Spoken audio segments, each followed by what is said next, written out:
Boa tarde a todos, a todas. Então, em nome do GS, também agradeço poder participar desse importante evento aqui, que também dá um pontapé inicial aí na campanha salarial. Eu vou fazer uma apresentação aqui, tá aqui. Então, como esteve presente na fala de boa parte das pessoas que me antecederam aqui nesse encontro, a situação social e econômica do nosso estado está bastante crítica, né?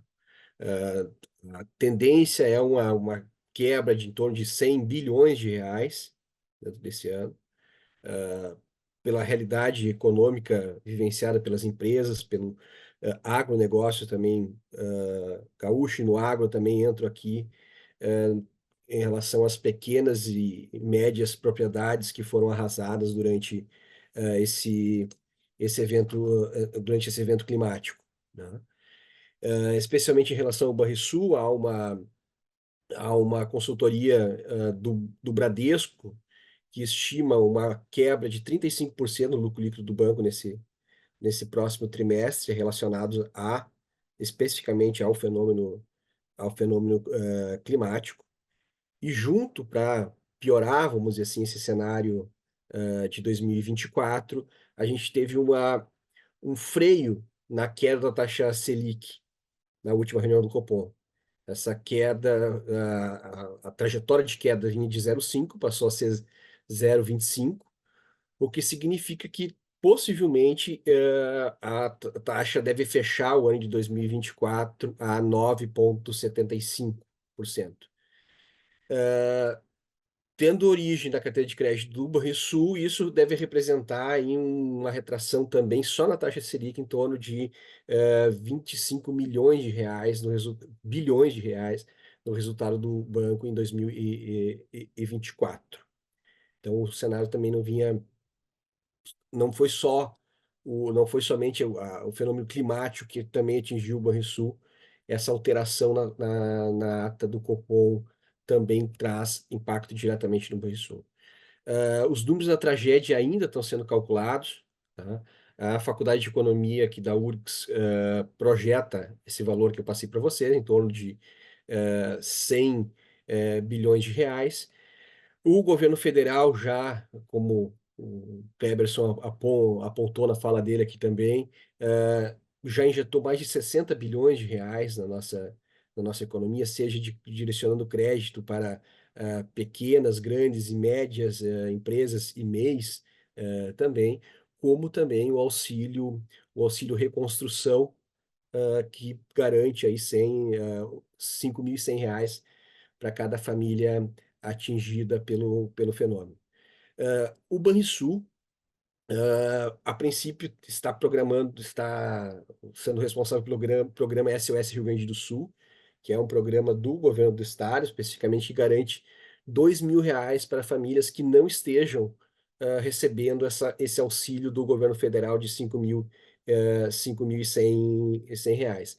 Esse recurso ele não é do governo do estado, esse recurso ele é de uma ação que foi promovida pelo governo do estado, que se chamou SOS Rio Grande do Sul, que arrecadou aí mais de 80 milhões de reais, né? Então é dinheiro privado e de alguma forma também gerenciado pela iniciativa privada também, porque não passou pelos órgãos públicos, vamos dizer, a discussão de como fazer a aplicação desse recurso. A Faculdade de Economia da URGS também direciona algumas ações que eu estou projetando aqui para vocês que poderiam ser pensadas, uma política de desenvolvimento econômico para o Rio Grande do Sul como um todo, tendo como agentes, em especial, o BRDE, o Badesul e o próprio Banrisul. Entrando especificamente nos destaques do banco, a gente teve já no primeiro trimestre de 2000 no primeiro trimestre de 2024 um resultado que não foi muito agradável, vamos dizer assim, né? Nós tivemos uma retração do lucro líquido do banco aí em 38,3% nos últimos 3 meses, né? Na trajetória de um ano, são 12% de retração do lucro líquido do banco. Essa retração no lucro líquido do banco acabou também ofuscando, né, vamos dizer assim, alguns dados positivos para o banco. Por exemplo, o banco teve um aumento aí na margem financeira dele de 4% no primeiro trimestre de 2024. O banco manteve uma trajetória de estabilidade nos gastos com despesas administrativas, né?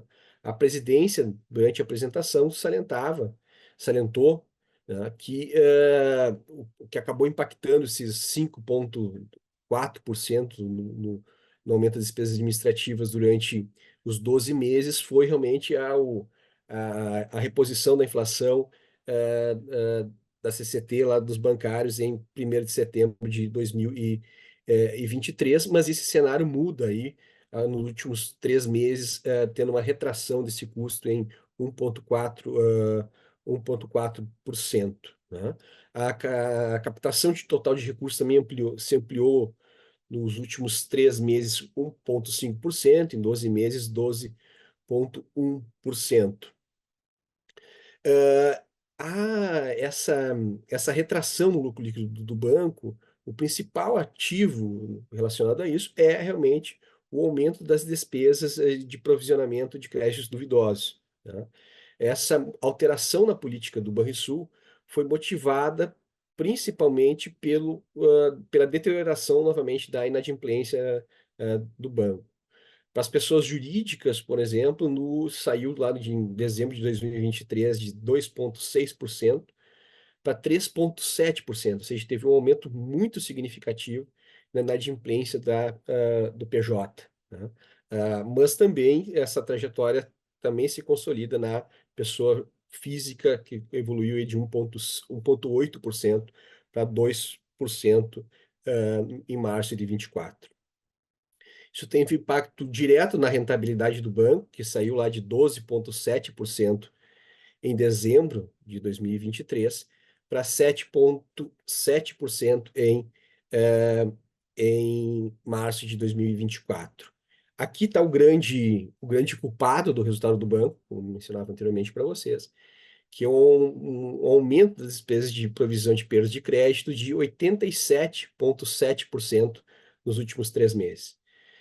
Na última apresentação dos resultados referente ao ano de 2023, a gente já apontava, isso discutia com o coletivo dos trabalhadores do Banrisul, que em dezembro de 2023 ocorreu uma alteração na política de provisionamento do Banrisul. Naquele momento, o presidente afirmava que essa alteração teria ocorrido por uma significativa melhora de alguns indicadores de captação de proprietários rurais que mantinham em contas no Banrisul, que garantiriam a sua apropriação de crédito. Essa alteração foi revista agora no primeiro trimestre e acabou tendo esse impacto gigantesco no resultado do banco. Quando a gente observa a composição da carteira de crédito PJ, que é a que está dando mais problema, vamos dizer assim, no Banrisul, a gente verifica que boa parte dos recursos direcionados do Banrisul estão concentrados ainda em grandes empresas, né? Você tem ali 40%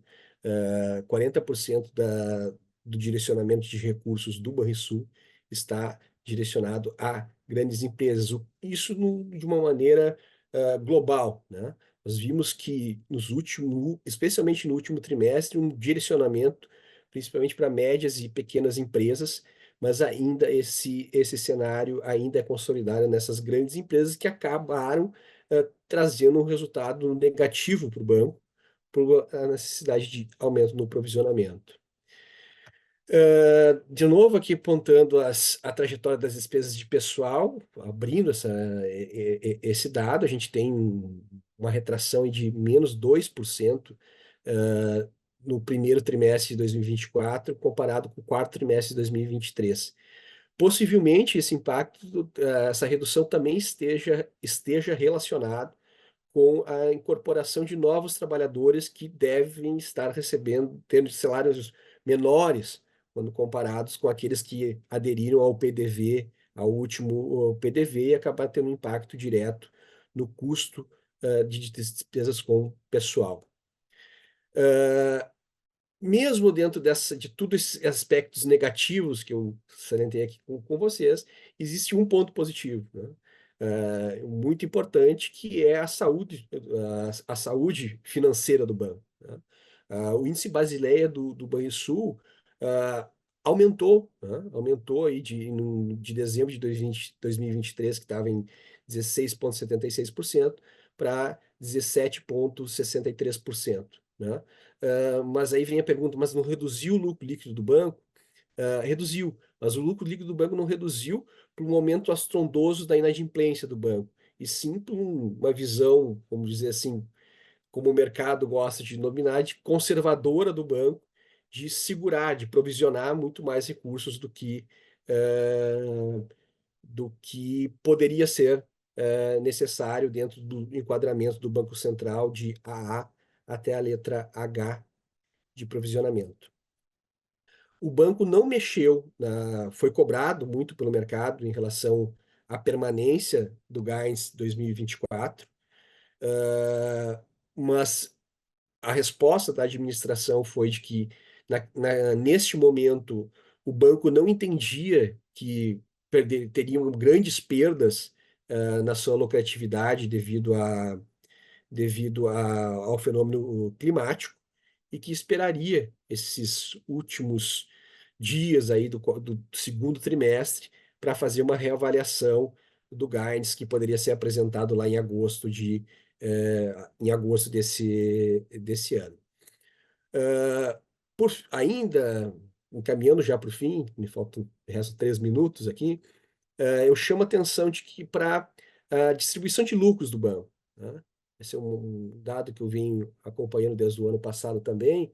É, e se, por um lado, a rentabilidade do banco tem sofrido algum impacto pela própria moderação da atividade econômica a nível de Brasil, os acionistas do banco ainda continuam aí bastante privilegiados, vamos dizer assim, quando a gente observa o total de recursos do lucro líquido do banco que são distribuídos ao longo aí de 2022 e 2023.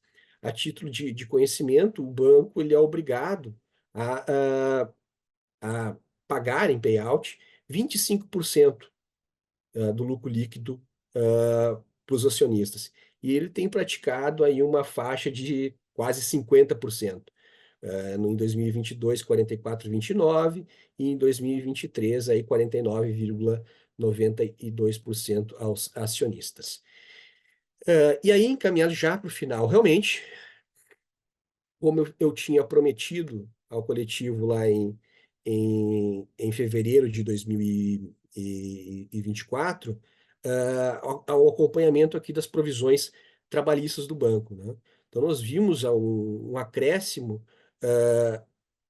nesse primeiro trimestre de 2024 de 104 milhões no provisionamento trabalhista do banco. Esses 104 milhões eles estão relacionados a quê? Uma à atualização monetária, né?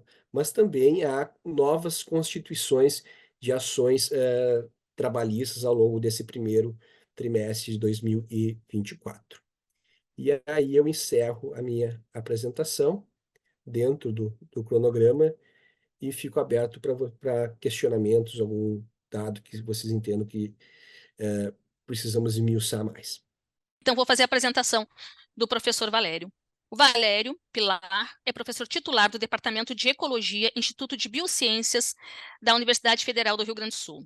Coordena a rede de pesquisa Campos Sulinos. É formado em agronomia pela Universidade de Santa Maria, Universidade Federal de Santa Maria, com mestrado em zootecnia pela Universidade Federal do Rio Grande do Sul, doutorado PhD em Ciências das Plantas pela University of Western Ontário do Canadá, é pesquisador sênior do CNPq, desenvolve pesquisas em ecologia quantitativa com ênfase nas relações entre as características funcionais da biodiversidade e o funcionamento de ecossistemas, incluindo a estabilidade sob mudanças climáticas, e estuda a conservação dos campos nativos por meio do manejo pastoril. Figura entre os cientistas mais influentes do mundo na área de atuação em ranking mundial de impacto acadêmico.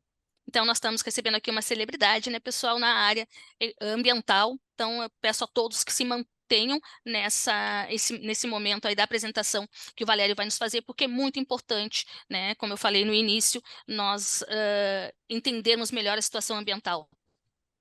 Certo? Valério, Luciano, passo contigo para coordenar aí. Boa tarde, Raquel. Boa tarde a todos e a todas vocês que estão aí, que são bancários, né? O Milton Fagundes me consultou se seria possível, né, eu falar brevemente, né, para vocês nessa reunião.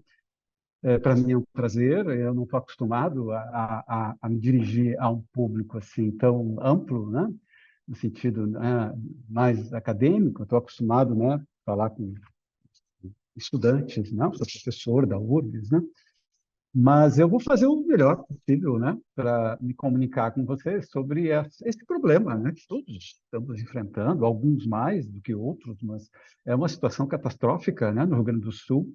Ela tem sido tratada diariamente no noticiário e eu acho que, enfim, eu posso, né, ajudar né, a trazer alguma luz sobre algumas questões que vocês tenham, né, a respeito dessa situação, dessa catástrofe, né, dessa enchente, né, que atingiu a bacia, né, do Guaíba, né, desde né, os rios que alimentam, né, o delta do Jacuí até o próprio Guaíba, né, a região metropolitana, Porto Alegre, etc. Né? Então, eu acho que para começar a entender essa questão, vocês devem estar acompanhando, obviamente, o noticiário, né? E o que se fala muito é que tem um problema, né, além, né, obviamente, das mudanças climáticas que tem causado essa maior frequência desses eventos extremos, agora de chuva, mas em 2023 foi de seca, né? Quer dizer, esse aumento desses eventos extremos, tanto de chuva como de seca, eles já estão previstos, né, pelos modelos climáticos desde há décadas. O painel internacional, né, das mudanças climáticas, o IPCC, já vem alertando há décadas. Tem um documento de 2007, se não me engano, que já alerta no sentido de que, olha, essas mudanças elas vão acontecer e as sociedades têm que se prepararem, né?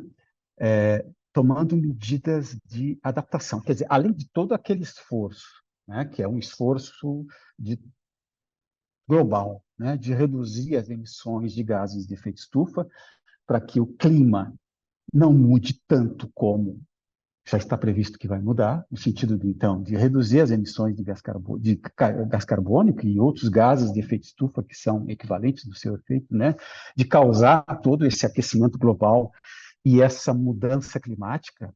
Quer dizer, o que nós vimos aqui no Sul, neste período, foi um reflexo das mudanças globais do clima, que fez com que algumas regiões do mundo, aqui, por exemplo, chovesse muito mais do que normalmente chovia, né?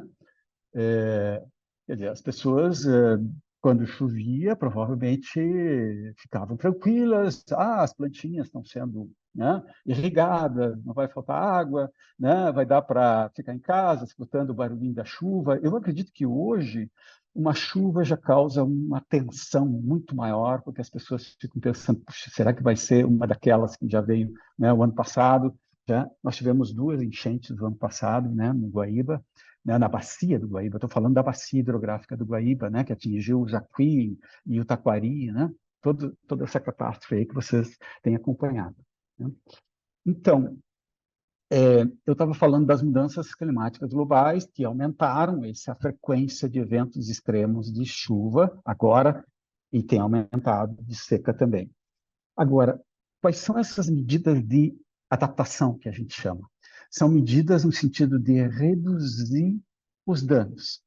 É redução de danos, é reduzir o impacto desses eventos extremos, no sentido de que a chuva, esse volume enorme de chuva que tem caído, né, cause menos estragos do que tem causado. Né? Como? Né? É isso que eu vou me concentrar nisso. Nós não temos muito tempo, né, Raquel? Até que horas, mais ou menos, estão dispostos a ficarem aqui conversando? Eu gostaria de falar um pouco e depois abrir para vocês perguntarem, né? E a gente abrir uma discussão sobre essas questões. Pode ser 20 minutinhos? Tu acha que tá Pode bom, ser, Valério? pode ser, pode ser. Eu Eu queria boto, eu mostrar boto, eu boto um reloginho na tela aqui para eu ter acompanhando e organizar a fala, então. Perfeito. Tá? É, eu queria compartilhar minha tela. Eu tenho alguns mapas para mostrar. Se fosse possível, eu vou compartilhar aqui. Deixa eu ver onde é que está a minha. Tu és co-anfitrião, tu pode compartilhar ali. Consegues, Tá. Valério? Já vou verificar se está ok. Sim. Ok, vamos lá. Deixa eu voltar aqui. Compartilhar tela. E compartilhar. Aí. É? Então, é um mapa, né? É um mapa da bacia, da região hidrográfica do Guaíba. Estão todas as 9 bacias que compõem, né, o Guaíba. Eu fiz questão de colocar esse mapa para que todos tenham a noção do tamanho da bacia hidrográfica do Guaíba e que, quando a gente analisa essa problemática, a gente tem que considerar a bacia hidrográfica. Quer dizer, a catástrofe foi ao longo dos rios, né, sobretudo, né, no Taquari e aqui no Guaíba, né?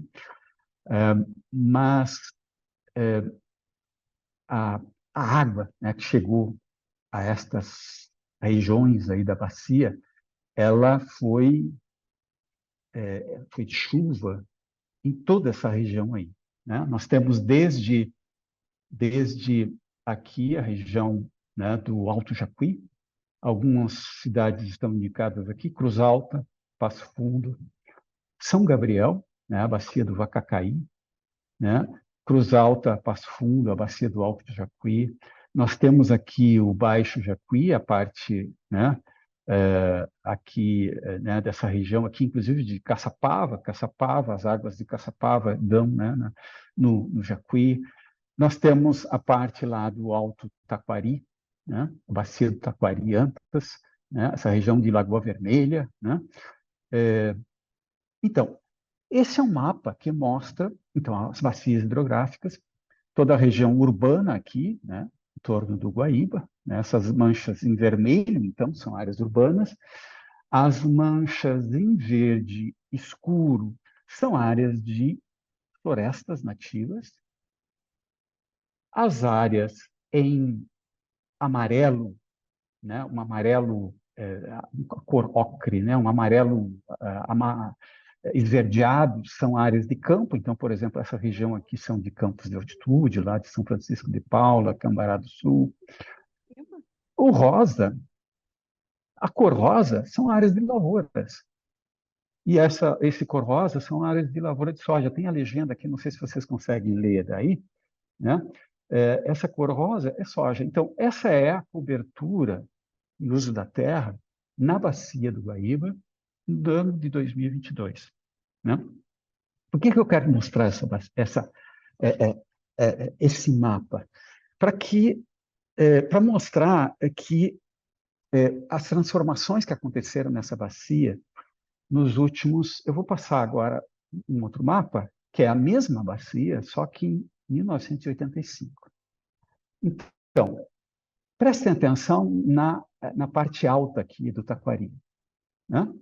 Estava lá com aquele verde amarelado, aquele amarelo, aquela cor amarela, que são campos nativos. Eu esqueci de deixar claro, são campos nativos, é vegetação de campo. Nós temos aqui ao sul do Alto Jacuí região ali de Júlio de Castilhos, Tupaciretã, também uma boa parte coberta com vegetação nativa. A bacia do Vacacaí, aqui da região de São Gabriel, também muita vegetação nativa, ainda em 1985. Toda essa região aqui do Baixo Jacuí, coberta com vegetação nativa em 1985.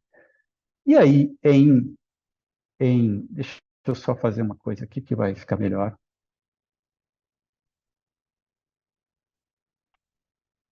Tá. Dá para ver o mapa agora em 2022. Então, o que eu vou fazer? Deixa eu só colocar para mostrar a tela aqui, para que eu fique jogando de 1985 para 2022. 1985, 2022. Quanto mais rosa mais claro, rosa mais escuro, são diferentes culturas. Tem a soja, tem o arroz, que é esse rosa choque, e tem outras lavouras, né? Em 1985 tinha muito menos soja do que tem agora.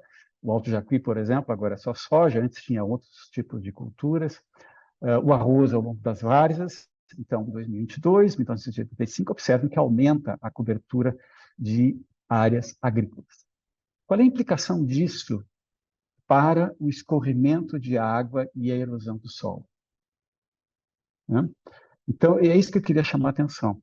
O solo, quando ele é coberto pela vegetação nativa, seja floresta nativa, seja área de campo nativo, quer dizer, boa parte da bacia, de todas essas bacias do Guaíba, que formam Guaíba, eram cobertas por campos nativos até 1985, além das matas nos vales, na encosta da serra. Mas essas matas mudaram muito pouco nos últimos 40 anos. É isso que eu queria chamar a atenção. O que mudou nesses últimos 40 anos foi a cobertura com campos nativos, que são, como o nome diz, vegetação nativa. Né? E é isso que aconteceu no Rio Grande do Sul, e está acontecendo. Nós estamos perdendo, só no bioma Pampa, por ano, 147 mil hectares de campos nativos transformados em lavouras. E esse solo, então, agrícola, ele é muito mais sujeito a processos erosivos, quando chove, a quantidade de chuva que caiu, né? Essa água, então, ela escorre muito mais rapidamente para rio abaixo, então, causando essas enchentes muito mais catastróficas do que seriam se tivesse vegetação nativa cobrindo esse solo, muito mais do que tem agora.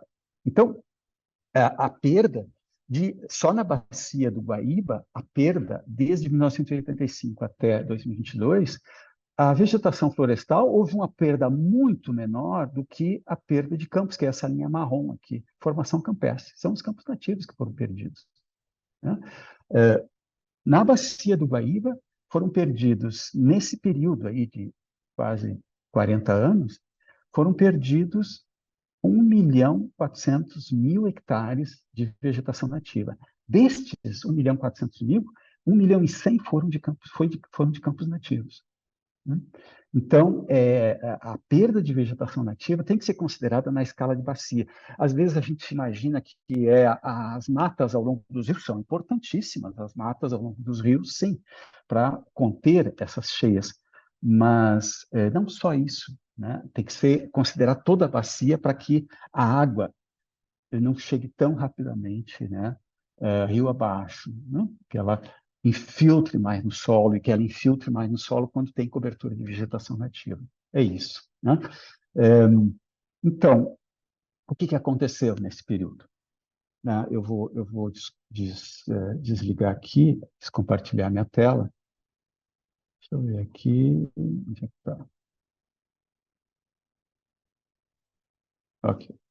Então, o que tem acontecido no Rio Grande do Sul nesse período? Né? Como se explica essa perda imensa de vegetação nativa por ano, sobretudo de campos nativos, apesar de ter uma lei, a Lei de Proteção da Vegetação Nativa, que teoricamente protegeria toda essa vegetação nativa, né, desse nível de perda que está acontecendo. Quer dizer, a lei determina que toda propriedade tem que preencher o cadastro ambiental rural. Eu imagino que vocês que lidam com financiamentos, né, para agricultores, né, devem saber que o Plano Safra, por exemplo, tem uma cláusula que diz que se o cadastro ambiental rural daquele agricultor que está tirando financiamento, se ele tiver sido validado, que tem uma redução nos juros, né, no Plano Safra. Isso está no Plano Safra deste ano, não lembro se tinha no ano passado, quer dizer, no ano anterior, né? Então, o cadastro ambiental rural, o proprietário tem que preencher, ele tem que declarar quanto da sua propriedade tem de vegetação nativa, ele tem que declarar onde está a reserva legal, porque a lei exige a reserva legal, a lei exige que o proprietário delimite as áreas de preservação permanente ao longo dos rios, né, que tem que ser protegidas por vegetação nativa, tem uma faixas marginais que dependem da largura do rio. Por exemplo, no Rio Jacuí, ali em Agudo, tem que ter no mínimo 100 metros de cada lado de vegetação nativa. Só que a própria lei tem as suas exceções, e aí se o proprietário for pequeno, se tiver até um módulo rural, ele é isento de delimitar essa proteção ao longo dos rios, né? Então, tem que ter a reserva legal, que é 20% da propriedade, tem que ter áreas de preservação permanente. Tudo isso não está acontecendo no Rio Grande do Sul, por uma negligência do governo do Estado. Isso é grave. Isso vem sendo denunciado, inclusive o Ministério Público Estadual entrou com uma ação contra o governo do Estado para que cumprisse a lei. Quer dizer, é a obrigação das autoridades do Estado cumprirem a lei de proteção da vegetação nativa. Fazer cumprir, porque a lei diz que quem implementa os instrumentos da Lei Federal de Proteção da Vegetação Nativa é o governo do Estado, né? E o governo do Estado do Rio Grande do Sul tem se omitido desde, né, a implantação desde o estabelecimento da Lei de Proteção da Vegetação Nativa, e não tem implementado os instrumentos, tem negligenciado, né, essa implementação desses instrumentos de proteção da vegetação nativa. Então, o que nós estamos denunciando, né, isso já vem desde anos, e agora, em função da catástrofe, nós temos reiterado essa denúncia, é que o governo do Estado do Rio Grande do Sul, por meio da SEMA, se nega a examinar os cadastros ambientais rurais e validá-los ou não. Quer dizer, se há erros de preenchimento, por exemplo, muitos proprietários declararam área de campo nativo como sendo área rural consolidada, que é uma outra categoria que é reservada para áreas onde a vegetação nativa foi removida, foi perdida para o cultivo. Não é o caso dos campos nativos usados para atividade pecuária. Eles mantêm a vegetação nativa. A atividade pecuária sobre campo nativo, ela preserva, né, a vegetação nativa campestre. Ela não destrói a vegetação. Inclusive, é um tipo de exploração econômica que é altamente compatível com a manutenção toda essa biodiversidade típica dos campos nativos, do Rio Grande do Sul, Bioma Pampa, dos campos de altitude, e na bacia do Guaíba também, né? Então, os proprietários declararam campos nativos como sendo área de uso consolidado. Recentemente, nós estivemos trabalhando com os dados públicos do Cadastro Ambiental Rural e há um déficit de registro de remanescente de vegetação nativa da ordem de mais de 4 milhões de hectares no Rio Grande do Sul. Há um déficit de reserva legal, né? Quer dizer, proprietários que, em vez de declararem como remanescente de vegetação nativa os campos nativos, declararam como área rural consolidada, e aí não declararam a reserva legal, né? Se omitiram. Há um déficit de cerca de 1,5 milhão de hectares de reserva legal no Rio Grande do Sul. E a SEMA se nega a analisar o cadastro ambiental rural para que os proprietários se enquadrem e regularizem os passivos ambientais que têm, né, para atender ao que diz a lei, né? Então, se nós tivéssemos tido uma ação, né, do governo do Estado para implementar esses instrumentos de proteção da vegetação nativa, nós teríamos essa cheia, né? Essa quantidade de chuva não depende só de nós, depende de todo um movimento global, né, de redução de emissões de gases de efeito estufa, mas nós teríamos tido, provavelmente, uma catástrofe muito menos danosa. Por quê? Primeiro, a água não desceria tão rapidamente. Segundo, o solo não seria levado, aquela água barrenta que chega nas cidades e que se deposita, né, e que as pessoas têm trabalho para lavar suas casas depois da cheia. O que é aquilo? Aquilo é solo agrícola. é produto da erosão, né? A maior parte daquele solo vem de áreas agrícolas, não de áreas com vegetação nativa. Claro que aconteceram em algumas encostas, aqueles deslizamentos, mas são, em termos de área e de volume de solo, não se comparam com a área e o volume de solo trazido, né, das áreas que estão sob cultivo. Né? Então, nós teríamos tido água menos barrenta, cheia, e não teria enchido tão rapidamente, porque esses ambientes com vegetação nativa teriam funcionado. Está muito em voga agora o termo cidade esponja, né? A ideia é essa: a vegetação nativa funciona como esponja, não só nas cidades, mas no meio rural também, né? No sentido de manter essa água mais tempo, né? De filtrar essa água, né?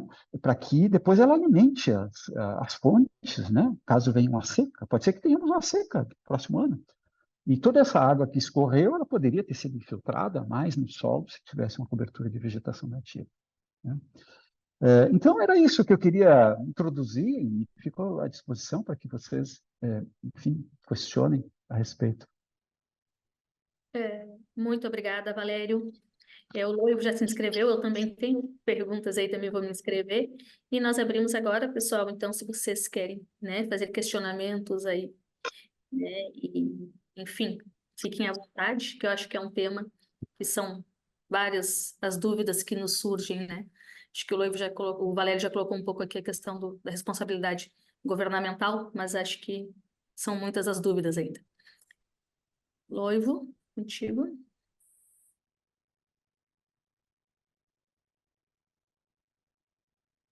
Oi, tudo bem? Professor, primeiro, muito obrigado pela explanação. Eu acho que eu sou um pouco suspeito com relação a esse debate. Eu adoro a questão ambiental. No momento que eu trabalhei na Assembleia Legislativa, na assessoria parlamentar lá na Assembleia de 2011 até 2015, teve uma comissão especial que discutiu a bacia hidrográfica aqui do Rio dos Sinos, né, a bacia hidrográfica dos Sinos. Eu moro em Parobé, então a minha região é essa aqui, com vários encaminhamentos tirados dessa comissão especial, enfim, e algumas ideias, e até o plano hidrográfico da bacia do Rio dos Sinos andou depois do trabalho da comissão, né? Como aqui a gente tem alguns elementos assim, a questão dos arrozeiros na nossa região, principalmente aqui, Gravataí, Santo Antônio, Rolante, parte de Taquara, tem a questão dos arrozeiros, que influencia o uso das águas da bacia hidrográfica do Rio Sinos, mas também é uma região muito urbanizada, né?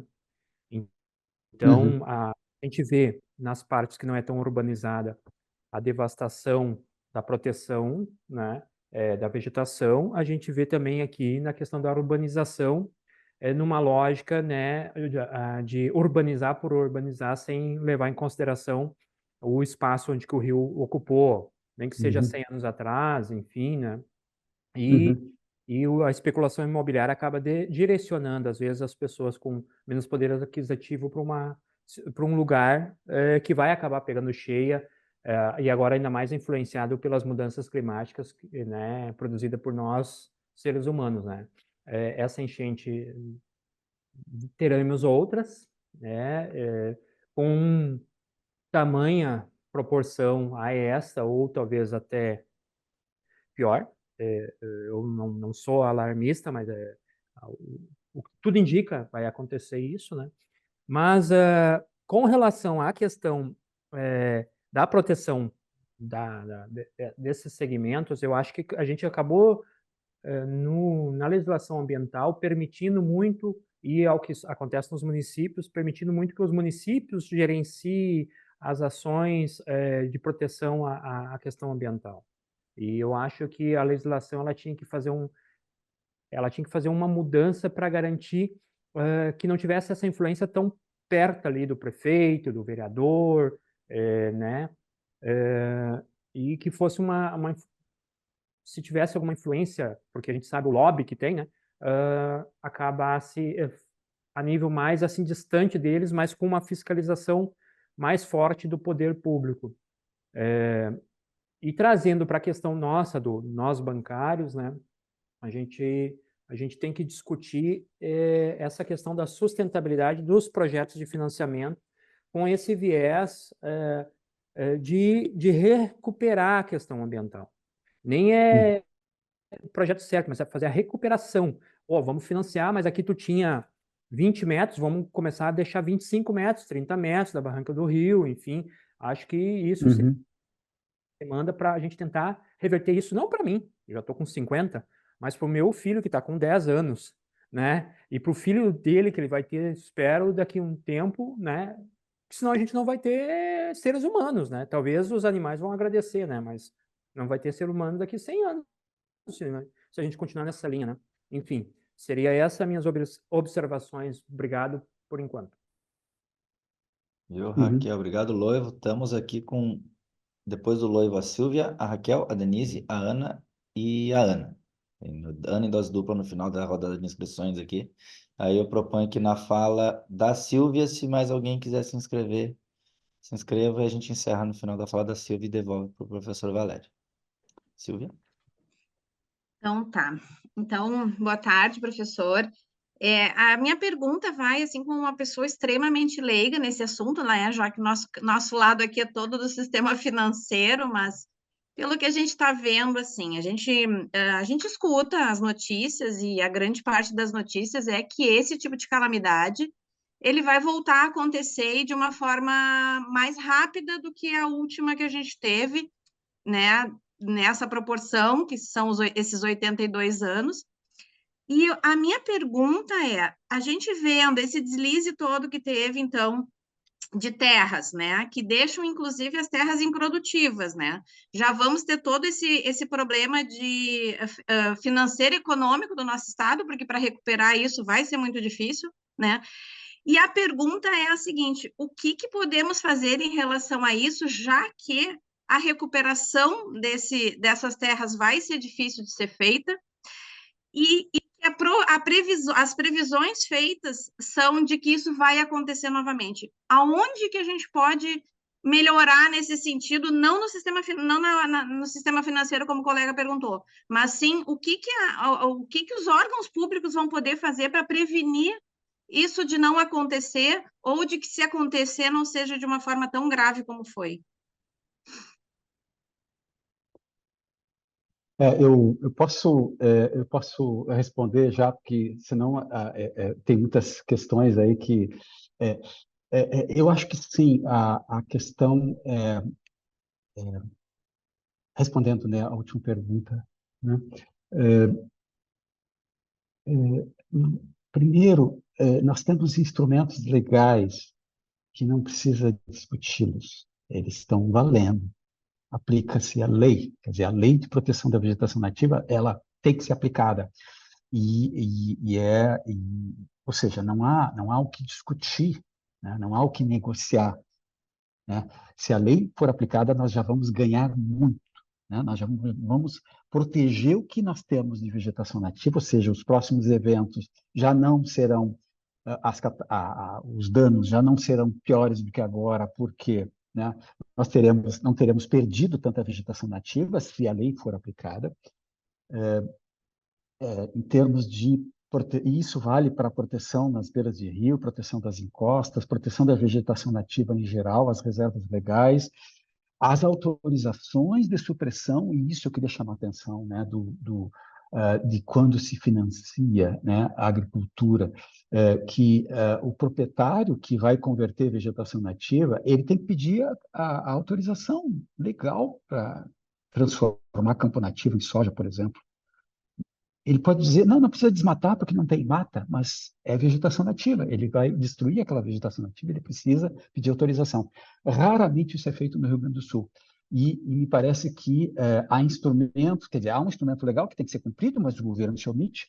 Agora, os bancos, quando financiam, eles poderiam exigir, né, o cumprimento da legislação ambiental por parte do agricultor que está pedindo financiamento. Quer dizer, a contribuição que o sistema bancário poderia dar para para a questão imediata, né? Imediata é aplicar a lei e exigir o cumprimento da lei para que receba financiamento, né?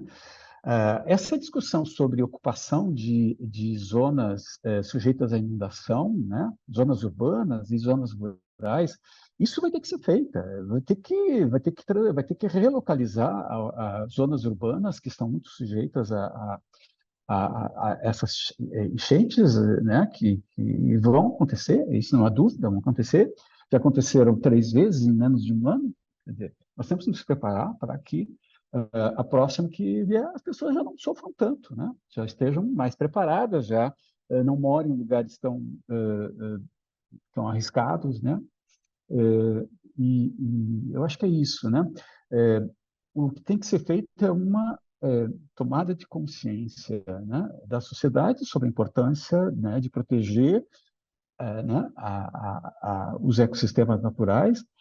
Tem um termo que se usa muito, né, na área de adaptação às mudanças climáticas, que é soluções baseadas na natureza. Quer dizer, há soluções que são de engenharia. Nós podemos construir pontes mais altas, né? Nós podemos construir, enfim, obras que resistam à força das águas. Nós podemos construir diques, né, em torno das cidades. Pode ser que essas sejam soluções as mais adequadas em determinadas situações, mas há soluções que são baseadas na natureza. Nós podemos lançar a mão dessa ideia de que a natureza funciona como uma esponja, né? Ela retém a água e ela reduz o impacto. Pelo menos a água que vai chegar da cheia não vai ser uma água barrenta e poluída, né? Como essa que nós tivemos, né? Os danos seriam muito menores, né? Em todos os sentidos, né? Mas, enfim, continue, né? Com mais questões e a gente vai conversando. Segue daí, Raquel. E, professor, quando achar que deve, interrompa novamente. Nós vamos Tá. seguindo aqui. Obrigada, professor.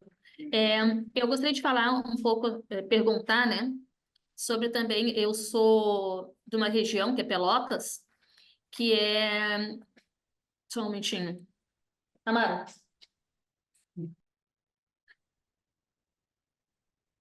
Desculpe, pessoal. Bom, eu sou de uma região que é Pelotas, e é uma região de muitos banhados, né? O professor deve conhecer, é uma região e que com a chegada das águas, né, nos parece assim que os locais onde havia digamos, essa esponja, né, chamada banhado ali, que nos protegia um pouco, eu moro no Laranjal, viu? Ou enfim, morava, não sei, minha casa já está em... Mas nos últimos anos, assim, houve uma grande especulação imobiliária, né, em terras que se chamam próximas ao São Gonçalo ali, que eles acreditam agora que são terras nobres, enfim, especulação imobiliária de algumas de alto nível econômico, assim, né? E eu gostaria de saber o que isso prejudica Pelotas, né, na situação de Pelotas, e o que pode também ser feito a respeito disso, né? A gente fala em dicas e tudo mais, mas se a solução é essa ou se a solução é nós pararmos um pouco, né, enfim, na questão dos banhados. Ou até já ouvi falar também meio que criarem esponjas artificiais agora, enfim. Gostaria de saber um pouco a respeito disso, né? E também gostaria que, se possível, falar sobre essa chuva tão intensa que a gente sabe que tem a questão da Amazônia e a seca na Amazônia, né? Se está relacionado somente ao desmatamento da Amazônia, enfim. A gente sabe também que muitos dos latifundiários do Rio Grande do Sul foram para aquelas regiões, né? São lá, então eu gostaria também que falasse um pouco sobre isso, sobre a questão da seca da Amazônia e a chuva aqui, o que isso nos influencia. É isso. Primeiro sobre as várzeas, né? Várzea tem um nome, planícies de inundação, o nome está dizendo. Quer dizer, no momento que nós ocupamos as planícies de inundação, que são as várzeas, nós estamos ocupando um lugar que é das águas. O rio, quando transborda, ele inunda a planície de inundação e ali o sedimento carregado pelo rio, né, naturalmente vem sedimentos. Eu não estou dizendo que a água, uma enchente não vem sedimentos, mas quanto menos cobertura vegetal, né, tiver, cobertura de vegetação nativa tiver, mais sedimentos virão. E esses sedimentos, eles sedimentam na bacia, na planície de inundação, formando as várzeas. Quer dizer, a origem das várzeas é esse processo, né? Então, quando nós ocupamos com zonas urbanas ou com lavouras, nós temos que ter claro que, olha, essa área está sujeita à inundação, né? Então, o planejamento urbano tem que evitar essas áreas, né? Acontece que o preço da terra e as pessoas mais pobres acabam morando em lugares mais baratos, mais arriscados, e aí tem que ter regulação, o poder público tem que limitar o uso dessas terras e mantê-las como as zonas, né, com um tipo de uso que vem uma inundação e não cause tanto dano, um parque, por exemplo, né? Outro tipo de uso urbano que não seja que não seja moradia de pessoas, né? E a outra pergunta era a mais global, né, sobre o clima. Olha, eu não sou climatologista, né, para falar com conhecimento profundo, né, a respeito do que aconteceu agora, né? Agora, primeiro que nós tivemos um El Niño, que é o aquecimento das águas do Pacífico, e isso aí normalmente causa um período de mais chuvas aqui nesta região sul do Brasil. E seca, né, em outras regiões do Brasil, né? Em outras regiões do mundo também, em função do El Niño. Então, nós tivemos o El Niño. E combinado com um período, né, em que o Oceano Atlântico nunca esteve tão quente, né, do que neste último ano. E isso causa uma maior evaporação da água do oceano, quer dizer, mais umidade na atmosfera. E as correntes de ar trazem essa umidade, levam para algumas regiões do mundo, e ali aumenta a quantidade de chuva. Quer dizer, uma explicação simplista, foi isso que aconteceu. Quer dizer, nós temos o planeta, né, mais quente, evapora mais água dos oceanos, e essa água em algum lugar vai cair, né, causando esse excesso de chuva, e também, por incrível que pareça, causando secas em outras regiões, né? Quer dizer, há uma mudança, faz parte dessas mudanças aí, né, da temperatura, né, do planeta, e que se reflete nesse regime de chuvas, no regime de chuva em várias regiões do mundo. E aqui, como aqui, em outras regiões do mundo, estão acontecendo esses eventos extremos, né, de chuva e de seca. Denise? Boa tarde, professor. Um prazer lhe ouvir aqui nessa tarde e nesse momento tão significativo que a gente está passando, né? Bom, eu também sou completamente leiga, mas estou enxergando, observando e as mudanças a olhos vistos, né? Nós temos tido verão terrivelmente quente, temos tido invernos também que não são tão frios, né? Parece a gente nem tem usado roupa muito quente de uns tempos, né? Nós também temos, mas também temos assistido muitos vendavais, né? Eu não sei se isso também faz parte dessa mudança do desmatamento, mas imagino que sim. E eu sei bem que a gente tem sido recorrente, porque o último vendaval, eu não vou me esquecer jamais, foi no dia do meu aniversário, não teve festa. Não tinha luz, não tinha nada, não conseguia sair de casa. Era um pavor, caiu árvore, foi horrível, assim, foi por conta de um vendaval. Foi rápido, mas foi devastador. Eu queria saber, assim, como leiga, nós temos ponto de retorno, porque eu ouço muito falar que praticamente não temos mais. Então, tem como reflorestar, tem como plantar ou Uhum. replantar essa vegetação nativa que a gente perdeu de alguma maneira. Uhum. Outra coisa que eu queria também, que eu lhe falar, que eu não sei se influencia também, eu também sou lá da região sul, da zona sul de Pelotas também. Eu moro aqui em Porto Alegre, mas eu vim de lá de Pelotas e tenho família, parentes lá. E que a gente vê também é uma quantidade muito grande de eucalipto, plantação de eucalipto também. E também ouço falar que essa plantação é extremamente danosa para Uhum. o ecossistema, para o meio ambiente, para o solo, etc. Tal, que também ela também faz com que existam desertos nesse estado. E Uhum. a gente também não pode também não levar em consideração que nós temos uma parte desse estado que também já é deserto, né? E eu também queria saber se a gente tem ponto de Uhum. retorno, é isso? É, Denise, eu vou responder a tua pergunta, porque eu não vou me perder se vierem outras questões mais adiante. Eu vou respondendo, porque para mim fica mais fácil, eu não estou anotando.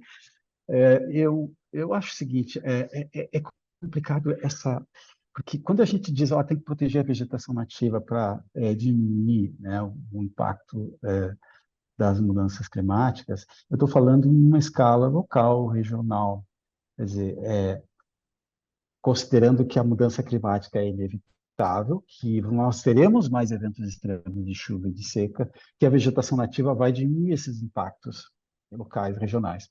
Mas, ao mesmo tempo, ao manter a vegetação nativa, nós estamos dando a nossa contribuição para o esforço global de redução de emissões de gases de efeito estufa, porque quando a gente remove a vegetação nativa, aquela matéria orgânica que está ali no solo, aquela cor escura do solo, aquela matéria orgânica se decompõe e libera gás carbônico para a atmosfera. Sem falar nas árvores, enfim, na madeira que estava ali, que é queimada, ou que é apodrecida, ou que, né, se decompõe. Quer dizer, a decomposição da matéria orgânica gera gás carbônico. Quer dizer, uma das fontes, né, do aquecimento global é a mudança do uso do solo. É quando uma área de vegetação nativa, não só de floresta, mas de campo nativo, de cerrado, quando ela é transformada em lavoura, ativa essa decomposição da matéria orgânica e esse gás carbônico vai para a atmosfera, contribuindo, então, para as emissões, para o aumento, para o aquecimento global, né?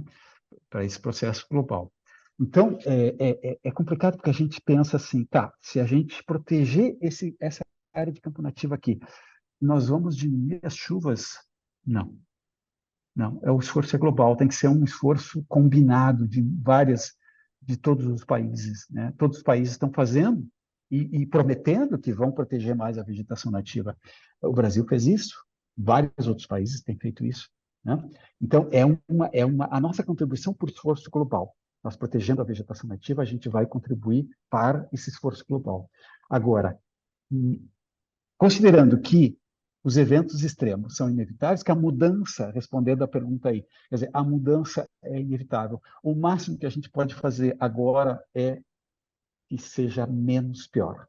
Menos pior, reduzindo as emissões para que a temperatura do planeta não aumente tanto e não cause tantos eventos extremos como esses que nós tivemos, e, ao mesmo tempo, se protegendo para que os eventos extremos não causem tanta catástrofe, né, tanta destruição. E aí são medidas de adaptação. O IPCC distingue medidas de mitigação, que é a redução das emissões de gases de efeito estufa, que é esse esforço global que tem que ser feito, porque o gás carbônico ele circula na atmosfera, no globo todo, né? E esforços de adaptação, que aí entra todas essas medidas de redução de danos, de proteção da cobertura do solo, etc. As cidades de esponja, e são medidas de adaptação. Considerando que é inevitável a mudança climática, nós temos que nos preparar nessa medida de adaptação. Não sei se eu respondi, Denise, todas as perguntas. Falaste nos desertos, né? E sobre os eucaliptos. Sim, há regiões no Rio Grande do Sul que são mal denominadas de deserto. Não são desertos. A chuva no Rio Grande do Sul não é a quantidade de chuva não é de um clima desértico. Então, não há desertos no Rio Grande do Sul, no sentido próprio do termo. Deserto são áreas sem vegetação ou com uma vegetação muito esparsa que ocorrem no mundo, em várias regiões do mundo, onde chove muito pouco. Não é o caso aqui. Aqui chove bastante. O que acontece é que tem regiões no Rio Grande do Sul, aquela região dos areais, ou dos campos de areia, que são solos muito frágeis, muito suscetíveis à erosão. Então, quando chove, e se esse solo estiver sendo cultivado, por exemplo, ou se o campo nativo estiver sendo mal manejado, com muito pisoteio, diminui a cobertura do solo, e aí vem a chuva e carreia essa areia, né, causa erosão, e depois o vento retrabalha essa areia, né, e produz aquelas dunas que para o leigo parecem dunas de um deserto, mas não é um deserto, são areais, né, em função desse processo erosivo, que em parte é natural, em parte é agravado pelo uso do solo, uso agrícola, sobretudo lá naquela região de São Francisco de Assis, Manaus, Viana, Alegrete, e Quaraí também tem areais. E os eucaliptos, né? Os eucaliptos eu digo o seguinte, o eucalipto ele tem sido vendido como floresta. Não é uma floresta, é uma plantação, como qualquer outra plantação, para a produção de madeira, de fibra, de celulose, né? A nossa sociedade consome celulose, consome madeira, e aí se planta eucalipto para ter esse produto. O problema é a escala com que isso está acontecendo. Nós tivemos recentemente a indústria da celulose, pressionou o governo do estado e aprovaram a expansão aí do zoneamento da silvicultura, aumentando para 4 milhões de hectares. É um absurdo a possibilidade de plantios de eucalipto. E é uma mudança radical na paisagem, não protege o solo da erosão, porque não cobre o solo, é uma árvore, o solo está descoberto embaixo, quer dizer, não é solução, né? E tampouco para a mudança climática não é solução, porque aquela madeira vai ser utilizada, ela vai se decompor, se for papel, né? Esse papel vai ser utilizado e depois vai se decompor, vai emitir novamente, vai ser queimado. Essa madeira, se for queimada também, quer dizer, não tem essa de dizer, nós estamos contribuindo para mitigação das mudanças climáticas, plantando florestas. Primeiro que não são florestas, são plantações de árvores, são monoculturas de árvores. E segundo que não reduz, inclusive, a matéria orgânica do solo, quer dizer, emite mais gás carbônico, transformando um campo nativo numa lavoura de eucalipto. Em resumo é isso. Né? Perfeito, professor. Próximo inscrito, a Ana Hellebrandt. Lembrando que nós já havíamos encerrado as inscrições, então agora temos ainda na fila as duas Anas, né? Depois o Marcelo e por último a Cláudia. Aninha? Oi, gente. Eu tô assim em êxtase que nós estamos aqui, tudo bancário, falando sobre esse tipo de assunto. É um sonho meu, nunca imaginei que isso ia acontecer no dia de hoje, antes deles botarem o cronograma, não tinha olhado. Estou assim muito, muito grata. Acho que a gente precisa falar sobre isso. Achei muito. Eu não tinha considerado a possibilidade de pressionar os bancos para que os contratos exijam documentos de respeito à natureza, né? E aí a pergunta que eu ia fazer, a Denise fez, tu respondeu um pouco para ela, professor, mas eu ainda sigo nela, assim, numa ação bem local. Eu trabalho com a população das ilhas, assim, a população bem carente, e a gente está elaborando, assim, um plano baseado em soluções, essas soluções baseadas na natureza, né? Porque a população mora lá e vai continuar sendo atingida, então o que a gente pode fazer? Aí a minha pergunta é, assim, a gente quer plantar mata nativa que foi tirada de lá. Primeira pergunta, aonde a gente consegue essas mudas para plantar? Porque a gente já falou com a Emater, antes no nosso trabalho de hortas e tal, e a Emater meio que não fornece mudas. Tu vai em floricultura, tu não vê mata nativa, tu não vê nada nativo para tu comprar e replantar. Então, essa é uma pergunta. E aí, assim, a gente construindo ilhas na comunidade, que fica na beira do Guaíba, com plantas de diferentes alturas e tal. Essa ação que é super local, ela tem condições de efetivamente ajudar numa cheia aquela comunidade, ou enquanto o mundo inteiro não fizer isso, não vai acontecer? Porque a gente chegou a ver, a gente esteve lá essa semana, e a gente viu que casas inteiras mudaram de lugar e pararam nas árvores. Elas se moveram e a vegetação segurou elas estão lá em pé e as pessoas vão voltar para aquelas casas daquele jeito, que se mudaram de lugar. Então, a minha pergunta é essa nossa ação local, assim, se pode funcionar a curto prazo ou se realmente é só longo prazo mesmo e paciência. Eu gostaria de ficar um mês conversando, eu teria assunto e pergunta, mas tem que resumir. Se vocês quiserem, né, mas em outra oportunidade a gente pode continuar conversando, né? E respondendo, Ana, a tua pergunta sobre as árvores nas ilhas aí do Guaíba, né? Ilhas do Guaíba, tu está te referindo, né? Isso. Olha, é uma ação local, eu te digo, bem legal, assim, ter árvores, né, nos lugares que a gente mora, né? Mesmo que não tenha cheia, vai ser um ambiente mais interessante morar num lugar que está arborizado, tem parques, né?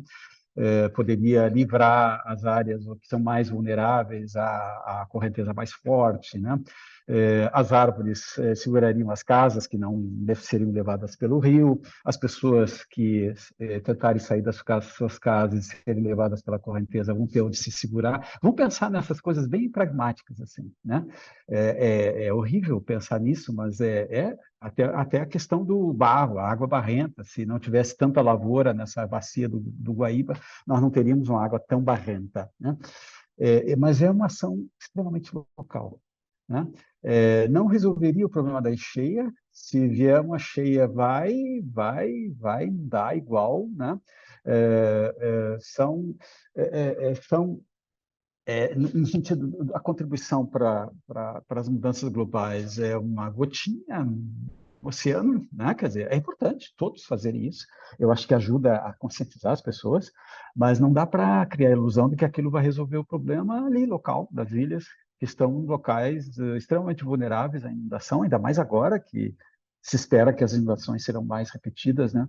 Então vai ter que pensar em outra solução, morar em outro lugar, ou usar um sistema em palafitas, não sei se tem solução de engenharia para isso, né? Levantar as casas, vai ter que pensar numa solução para que as pessoas não precisem se mudar dali da Pintada e das outras ilhas ali do Guaíba, né? Aquela área, aliás, é o Parque Estadual do Delta de Jacuí, quer dizer, em tese, ela deveria ser uma área protegida e ser deixada ali para que as águas ocupem seu espaço quando vem uma enchente, né? Mas, enfim, são populações que tradicionalmente moram ali há muito tempo, né? O que tem que fazer é controlar as novas ocupações, né? Em zonas ainda mais vulneráveis, né? Tanto ali como em Eldorado do Sul. Eldorado do Sul também, a situação é terrível, né? E ali a correnteza era muito forte, é uma situação de altíssimo risco, né? Então, é isso. Não sei se te respondi, se ajudei a responder, Ana. E só faltou sobre as mudas. As mudas. Como é Não que tem tá muda. tudo? Olha, é lamentável. Não tem, é difícil de conseguir. O que tem que fazer é um viveiro. Organize um viveiro. Tem o pessoal da URGS, do Instituto de Biociências, os estudantes de biologia, promovem, né, atividades de viveirismo, né, de plantar árvores, né, de produzir mudas, né? E numa dessas consegue, dentro da própria comunidade lá, fazer um viveiro. E aí tem as mudas para dar para as pessoas plantarem, arborizarem seus pátios, né? Arborizarem as ruas, arborizarem, enfim, a beira do rio, né? Ou do lago, né? Então, é isso. Não há infelizmente, né? E se for comprar uma floricultura, deve ser caríssimo uma muda, né? Então, pouco tem sementes e mudas de campo nativo, né? Se quiser restaurar a vegetação nativa de campo, infelizmente não tem. Então, sai muito mais barato não desmatar, não transformar campo, não é desmatamento aí, não é transformar campo em lavoura, né? Que é por dessecação, usando herbicida. É muito mais barato proteger a vegetação nativa existente do que tentar restaurá-la. Vai custar muito mais. Aliás, tudo o que aconteceu agora é uma lição, porque por muitos anos a população e as autoridades, não, isso é muito caro, não dá para exigir o agricultor tirar a sua lavoura de arroz da beira do rio, ele depende disso. Tá, mas por que a sociedade não fez? Por que não se teve um sistema de ressarcimento, pequenos proprietários, pequenos produtores, pequenos agricultores com lavoura na beira do rio? Olha, se o senhor tirar a sua lavoura da beira do rio e restaurar a vegetação nativa na beira do rio, o senhor vai receber uma compensação e aí o senhor vai poder trabalhar em outro lugar, né? Mas não, você preferiu gastar menos, né? A sociedade foi, nesse sentido, imprevidente, né? No sentido de achar que não ia acontecer, que isso não ia acontecer de novo, aconteceu no passado, que já tinha, digamos, fechado a cota de inundações, né? Mas não vai ser assim, infelizmente, não vai ser assim. Nós temos que estar conscientes que essas catástrofes, esses eventos extremos vão acontecer, não só de seca, de chuva. Temos que estar mais preparados para isso. Perfeito, obrigado mais uma vez, professor. Agora, a companheira Ana Betim e depois o Marcelo. Boa tarde, então, professor Valério.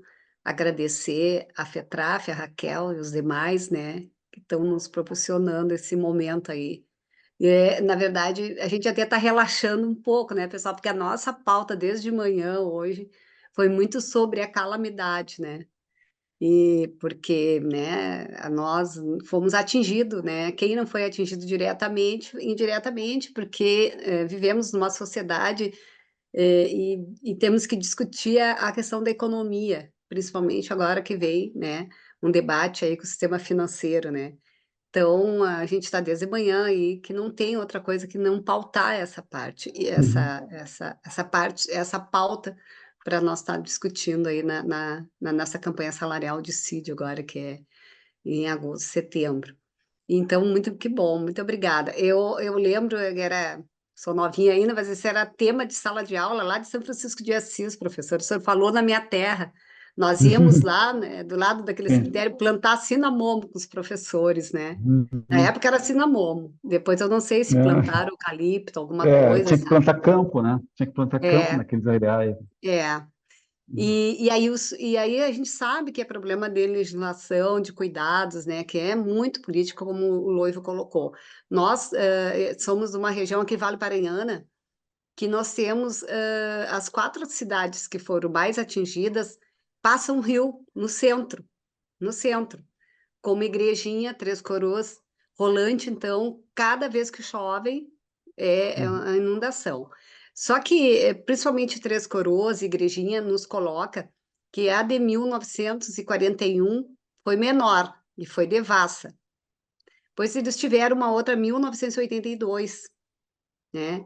E essa agora, quer dizer, essa foi pior que a de 1941, essa. Então a gente vê que muita coisa errada foi feita, né? Mas o senhor Uhum. colocou algo ali o senhor falou sobre São Francisco de Paula. A gente mora aqui sobre imersa, assim, estava numa preocupação como o de Brumadinho. Tem lá em cima essa barragem do Salto, São Francisco de Paula. O que o Uhum. senhor tem para nos dizer? O pessoal fica muito apreensivo. Eles falam, se arrebentar lá, vai inundar todas as cidades aqui de baixo. E o pessoal fica sem dormir, né? E ele me lembra muito de Brumadinho. Então, o que o senhor tem para nos dizer sobre essas barragens e aqui para cima, né? Mudando um Uhum. pouco, assim, que não foi colocado sobre as Eu não barragens. O sou, senhor tem eu informe não das sou, eu barragens? vou, Como é que está isso? eu vou acender a luz aqui que está ficando escuro, tá? Só um pouquinho.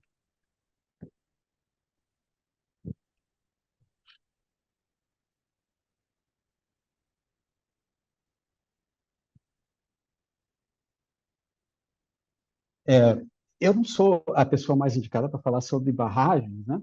Mas a ideia das barragens, foram construídas para produção de energia elétrica, provavelmente, né? Né? É, e, é, e com padrões de engenharia numa situação, digamos, normal, climatológico, é a média dos últimos 30 anos, né? Em termos de precipitação. E no momento que o clima muda e que nós temos um outro normal, né? Quer dizer, que vai ser chuvas muito mais intensas, as barragens, todas as obras de engenharia vão ter que levar em conta essa nova situação e avaliar o risco dessas barragens existentes, enfim, elas retêm a água temporariamente, mas depois é normal numa barragem ter o sangradouro, né? Quer dizer, a água em excesso, ela segue rio abaixo, tem que seguir, não tem como ela reter toda a água que vem, né? O medo é que o excesso, né, no sangradouro, ou, enfim, se não tiver bem dimensionado, pode ser que transborde, né, a própria barragem e aí cause danos maiores, né? Mas eu não sou a pessoa mais indicada para te dizer qual o risco teria de rompimento dessa barragem especificamente, né? Teve um rompimento lá perto de uma outra bacia, né? Mas era uma barragem pequena, né? Bento, foi perto de Bento Gonçalves, né? Mas Bento, eu, Bento. mas o máximo que eu posso falar é a informação que vocês receberam, né? Eu não tenho informações sobre qual teria sido o risco, qual foi o risco, né, de rompimento dessa barragem, mas assim, além da quantidade de água que que vem, né, no rio, em função da chuva, tem esse temor também, né, de que as barragens, será que vão resistir? Tem que ter, provavelmente, um esforço aí das autoridades de avaliar essas barragens para ver se elas resistem a eventos tão extremos ou mais, né, do que este agora. Professor, é bem rapidinho, eu tinha que ter colocado antes. Por que essas duas cores? Quando para o sul foi a água, é claro que ninguém, né? É ruim também, inundou as casas, né, independente da cor da água. Mas o barro aqui, nós que fomos para casa de colegas, de amigos limpar, era terrível, sabe? Por que que para lá foi uma cor de água? Para o sul, Para o sul, não era para ir nem para lugar nenhum, nem a Barrenta, nem a outra, tá? Raquel e Denise, quem está aqui, isso, demais que mora no não, sul. Mas qual foi essa diferença, professor? é Que que ficou quanto uma dúvida. mais perto da fonte do sedimento, mais barrenta vai ser a água, porque o sedimento ele tende a precipitar, né? E aí essa água na Laguna dos Patos, ela vai perdendo esse sedimento. Perdeu, né, ao longo aí dos rios, né? Quando chegou no Guaíba, chegou barrenta ainda, mas já tinha perdido, né, uma quantidade de sedimento, e no momento que entrou na Laguna dos Patos, ela vai lentamente aquele solo, né, aquelas partículas de argila, de silt, né? A areia já ficou lá em cima, mas essas partículas mais finas vão precipitando e não, a areia veio junto porque havia um fluxo turbulento de água, né? A água trazia também areia, né? De outros lugares, né? Mas é isso. Muito triste. Quando chega lá no final, lá no Rio Grande, já perdeu uma parte, né?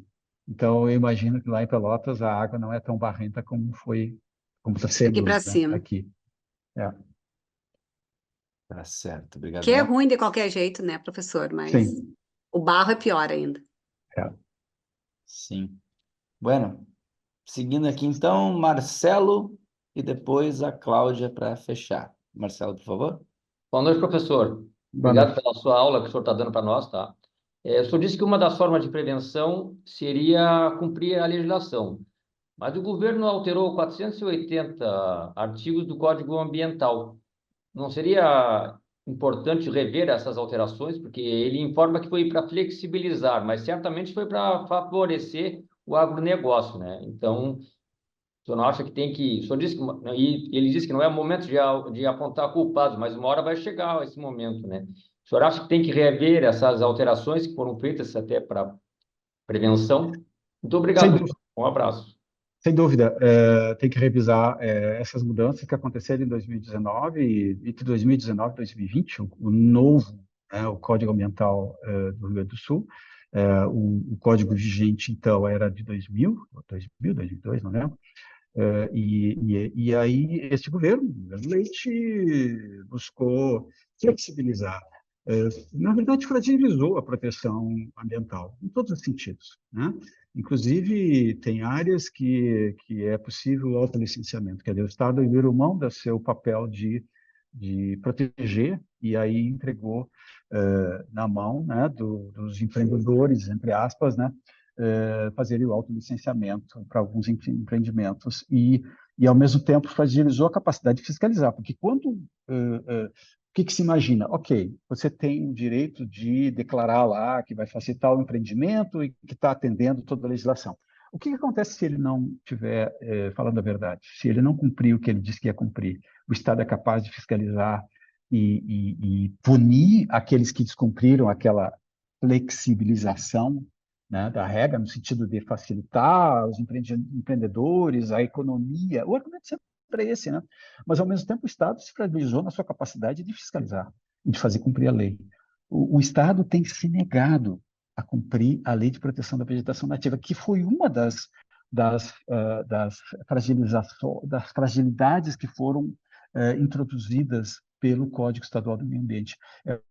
Lá no artigo 1º, se não me engano, tem um item lá que diz o seguinte, que o proprietário de imóvel rural pode declarar no cadastro ambiental rural os campos nativos, que é a vegetação nativa, que teria que ser declarado como remanescente de vegetação nativa, pode declarar essas áreas como sendo áreas rurais consolidadas. Isso tira o campo nativo do radar do órgão ambiental para fiscalização, porque passa a estar numa categoria como se fosse uma lavoura, como se fosse uma pastagem plantada, e não, é uma vegetação nativa, tem que ser protegida, é protegida por lei. A lei de proteção da vegetação nativa não protege só as florestas, protege qualquer tipo de vegetação nativa, inclusive os campos nativos, usados para produção pecuária. E o governo do estado colocou lá no Código Estadual do Meio Ambiente. Isso está gerando aquele passivo de reserva ambiental que eu coloquei, sobretudo em áreas de campo nativo, que foram declaradas como área rural consolidada, e os proprietários não estão dando a mínima para protegê-los. Inclusive, não pedem autorização para supressão ilegal de campo nativo. Aquilo que eu falei, né? O sujeito vai lá plantar soja, ele pede financiamento para o banco está perguntando se eu pedi autorização para plantar nesse lugar que o senhor está plantando. E tem questões mais importantes, que seriam importantes também. Por exemplo, por que o senhor vai plantar sua soja? Por que o senhor não planta, não diversifica a sua produção? Se vier uma seca, o senhor vai perder. Por que o senhor não diversifica no sentido de diminuir o risco de perda caso venha uma seca? Será que os bancos não poderiam fazer isso? E não poderiam reduzir o juro? Não poderiam dar o benefício àquele produtor que está diversificando a sua produção? Por que não pergunta para ele, o senhor sabe que a produção pecuária sobre campo nativo é muito menos vulnerável a uma seca do que uma lavoura de milho, ou de uma lavoura de soja, ou qualquer outra lavoura? Ele sabe disso, mas não, ele vai para a soja, porque dá mais dinheiro. Só que o risco é maior. Acontece que o risco acaba sendo socializado. No Brasil sempre foi assim. Né? O sujeito sabe que ali não é um lugar interessante para plantar soja, porque o solo não é o mais adequado, o clima não é o mais adequado, o risco de seca é alto, na campanha, por exemplo, mas ele planta. E socializa o risco. Se der prejuízo, se vier uma seca, né? Ou se tiver um ano muito único, ele não consegue colher, como aconteceu esse ano, alguns produtores não conseguiram colher porque choveu muito, esse risco é socializado. Tem sido assim no Brasil. Né? Os financiamentos são prorrogados, juros baixos, subsidiados. Né? Os municípios declaram calamidade pública, sempre por causa da agricultura, nunca, raramente por causa da pecuária de corte, sobretudo. A pecuária de leite sofre um pouco com a seca, porque tem muitas pastagens plantadas e tal. Mas a pecuária sobre campo nativo, de corte, ela é muito menos vulnerável. Então, os produtores rurais que mantiverem uma atividade diversificada, tem lá a pecuária sobre campo nativo, a reserva legal, por exemplo, pode manter a atividade pecuária sobre campo nativo. É um uso sustentável, permitido em lei. Ele não precisa fechar lá e dizer, não, aqui não vai poder produzir mais. Não, ele pode continuar produzindo, inclusive melhorar o nível de produtividade, manejando bem aqueles campos nativos. E é isso, né? Quer dizer, a gente tem alternativas e o sistema bancário tem um papel, pode cumprir um papel, inclusive por meio do Plano Safra. Se vocês examinarem as regras do Plano Safra, vocês vão ver lá que tem incentivos, né, para o produtor conservar a vegetação nativa, adotar boas práticas de agrícolas, inclusive não só proteger a vegetação nativa, mas ter sistemas agrícolas mais sustentáveis. Está lá no Plano Safra. Perfeito. Então, agora vamos para a fala derradeira da companheira Cláudia Stella. Cláudia? Boa noite, professor. Assim, eu quero falar assim sobre a encosta da Serra, que a gente teve vários deslizamentos, né, nas encostas, e eu falo especificamente de uma situação que eu presenciei no município de Feliz, onde tem a minha mãe santo mora lá, e deslizou a terra em cima da terra dela. Não deslizou a terra dela, deslizou na terra de cima, na terra dela. E os vizinhos contam que aquilo é de imigração alemã, aquela região tal, que ali há 60 anos atrás era uma lavoura de soja, naquela terra de cima. A gente olha hoje e acha que é mata nativa, porque hoje é só assim, mata, floresta. Você acha que não, né? Essas encostas da serra são mata nativa.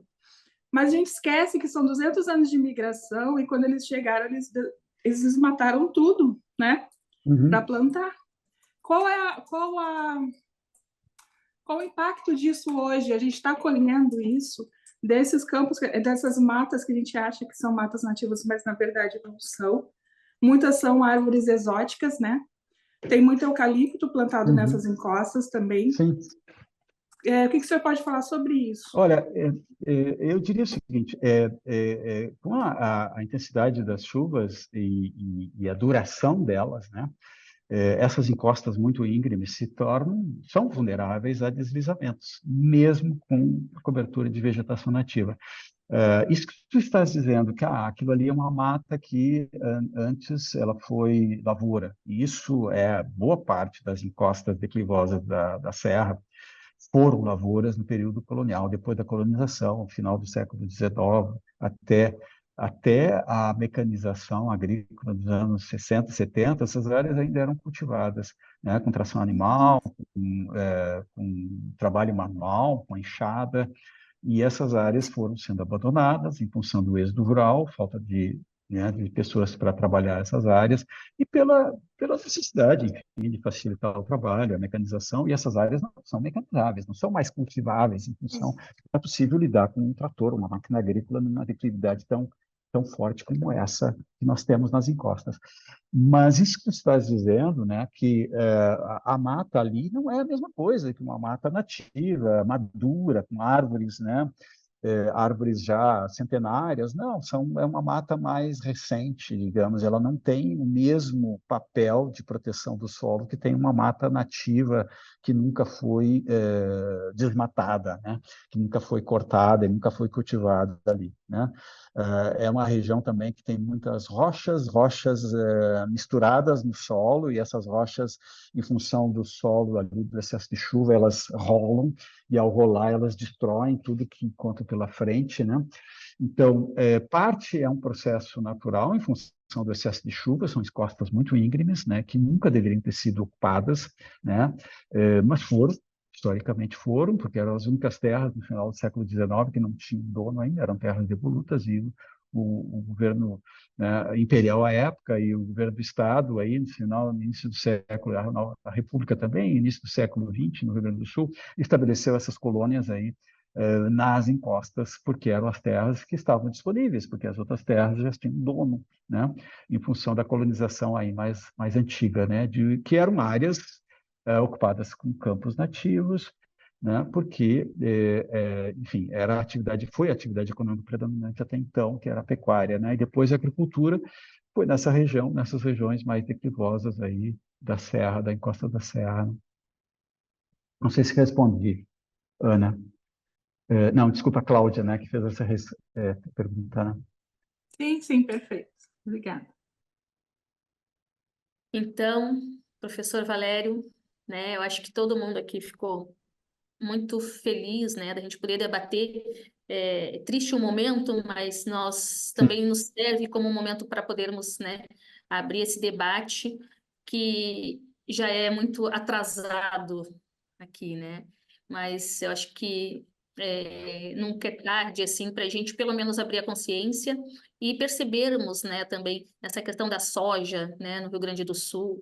Eu brinco assim, eu sou vegetariana, mas nem eu como soja. O pessoal usa muito aquelas coisas de soja, eu acho péssimo para a saúde aquilo. Então, é um troço que não serve, no meu ver, para quase nada ou para nada, né? Então, não é um produto alimentar real. E há uma questão de especulação aí grandiosa sobre isso, mas no final eu quero lhe agradecer, né, imensamente a sua disposição, agradecer aos colegas, que quase 100 colegas ainda permaneceram. Nós começamos esse encontro com cerca de 140 colegas, quase 100 colegas permaneceram para esse debate, né, para a gente ver o quanto é importante.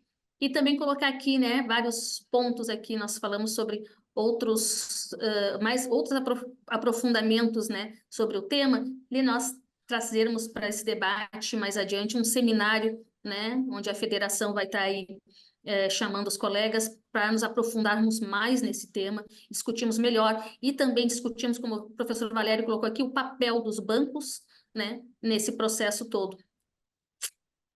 Certo? Um abraço, Muito colega. obrigado pelo convite, foi um prazer. Eu estou lendo agora os comentários aqui no chat, né? Depois, se quiserem me encaminhar, né, eu gostaria, porque, enfim, tem alguns comentários ali e algumas perguntas que espero ter respondido, né? E foi um prazer falar, né, para vocês, né, que como eu disse no início, não estou acostumado, né, a me dirigir ao público que não seja ou de produtores rurais ou de estudantes, né? Ou meus colegas, né, de universidade, pesquisadores. Então, é um prazer, sempre será, né, conversar sobre essas questões com vocês, que lidam, né, na interface aí, né, do setor rural, sobretudo, né, e urbano também, financiamentos, né, de casas, de zonas urbanas, e que essas questões são importantes, vocês terem consciência disso, né, sobre o papel que tem nesse processo aí.